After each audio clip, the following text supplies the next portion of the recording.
garagaraati yookaan kutaa garagaraa qaba. Tokko isaa irra deemee isin garsiisa haala bareedaadhaan. Haala kanaan baakgiraawundii keenya akka barbaanne tolchine jechuuf toon aartii fayyadamna. Assalaamu alaikum warahmatullaahi wabarakaatu. Ashama harka fuune jirra jirtu obboleeyyan kiyya. Baga naga jiraattan bakkuma jirtanitti nageenyi rabbii kadhuma hin qabne isin irratti haa jiraatu isiniin jecha barnoota keenya ka guyyaa har'aa toon aartii itti fufee jira. Na faana tura. Tooni tokkorraan eegallaa. Gaalaarii nu fida. Gaalaarii erga nu fide ammoo suuraa haala kanaan nuuf baasa. Suuraa baase kana ammoo haala kanaan wal qixxeessinee okay jennaani haala kanaan hin barbaada. Kanaan hin dhufa. Eksii kanan tuunna haala kanaan gara fuula suuraatiin nu dhufa. Suuraan keenya haala kanaan irra oofnee baakgiraawundiin keenya haala kanaan jira. Suuraa keenya irra qaxxi goonee galchine sirreeffannaa jechaadha. Haala kanaan suuraa keenya irra galchine sirreessina. Isa kana filannee keessaa baakgiraawundii nutti tole irratti filannaa jecha seef bakka jedhu kana tuundhee seef godhachuu dandeenya jechaadha. Inni mallattoo bulee qabu kuni kafaltii gaafataa watarmaarkiidha.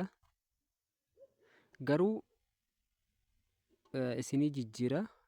Isa kana iskiriinshoot gootan piroo qabu kana iskiriinshoot godhattanii itti fayyadamuu dandeettu jechaadha.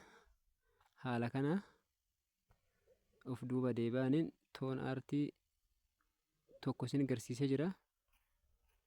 Dukana haaluma kanaan fida. Haala kanaan seef naa godha. Suuraa kee akkuma akkanatti hin galcha. Okeen jedha gubbaarra jirti isin tuqa.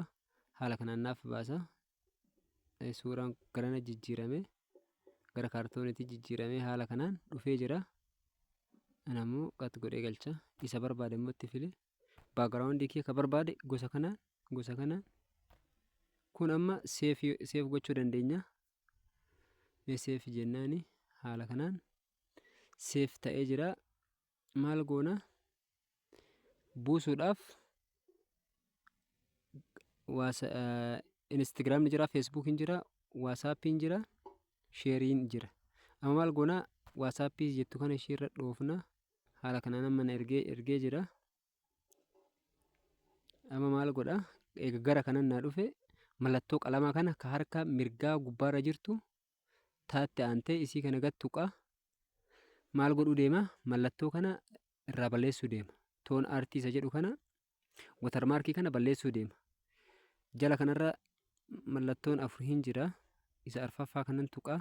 Haala kanaan mallattoo kana toon aartii jedhu kana dhabamsiisee isa kanaan wal fakkeessaa jechaadha. Amma maal godhaa dan ishee jettu tana harka bitaa irra jirti in tuqa. Haala kanaan